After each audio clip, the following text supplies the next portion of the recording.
Is this thing on? Can you hear me? Well, if you can hear me, you're about to find out about all the moving parts that work together so you can hear me. Meet your friend, the sound wave. Sound waves are what's also known as noise. Today, we are going to take a journey with our friend the sound wave through the parts of your ear so that you can better understand what the parts of your ear do to work together to receive and process sound. We have these super cool things on the side of our heads. You can touch them, you might have some sparkly gems on them, you can itch them, sometimes they hurt. They're called ears, and they're what allows us to hear. The ear is made up of lots and lots of tiny yet mighty parts. Some that you can see and some that you can't.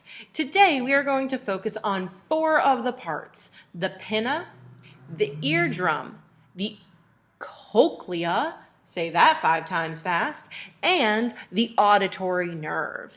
This is a basic overview of the parts of the ear. If you need some extra support to help you complete today's assignment, this video is for you. The first place our friend the sound wave goes in your ear is the pinna.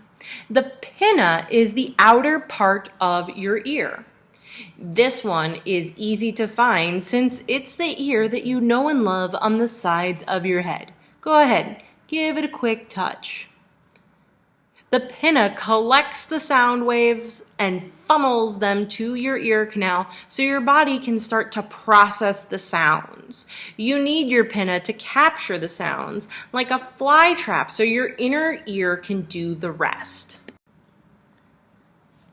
Once your pinna grabs the sound waves and sends them down your ear canal, the sound waves meet the eardrum. The eardrum protects the innermost part of your ear from bacteria, fluids, and other gross stuff like disease. The sound waves, however, vibrate their way through the eardrum on their way to the cochlea and the auditory nerve. So we want to make sure that we keep that eardrum nice and intact so that way it can hold back all the stuff that we don't want and let through all the stuff that we do want. Our friend the sound wave is almost through its process. It is finally about to go from vibrations into nerve impulses. After making its way through the eardrum, it heads to the cochlea where it turns from vibrations to impulses. These impulses hit the nerves that allow your brain to start processing the sound.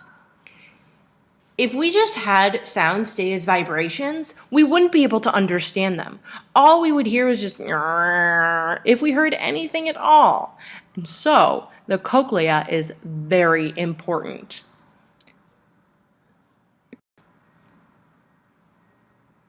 The last stop on our sound waves journey before it gets to the brain is the auditory nerve.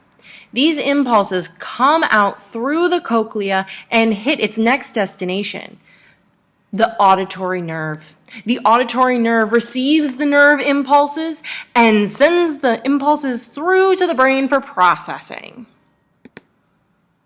Think of it like our connector. It's our bridge between our ears and our brain. I hope you enjoyed your trip through the ear with your friend the sound wave. Now, the next time you hear beautiful singing or nails on a chalkboard, you will know how it goes from the outside into your ear all the way to your brain.